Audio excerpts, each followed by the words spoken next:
భావ మమతల భావ కవితలి శుభలేఖలు కావాలి, బ్రహ్మ కలిపిన జన్మముడులకు సుముహూర్తం రావాలి.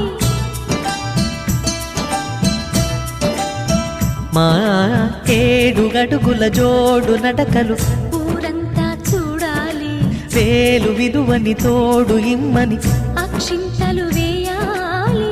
ఇన్నాళ్ళు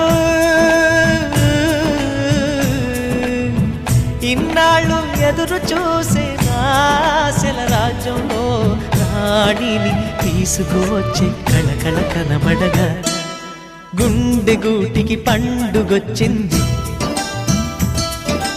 పండు వెన్నెల పంచుతుంది. మబ్బుల్లో జాబిల్లి ముంగిట్లో దిగుతుంది, నా ఇంట్లో దీపం పెడుతుంది.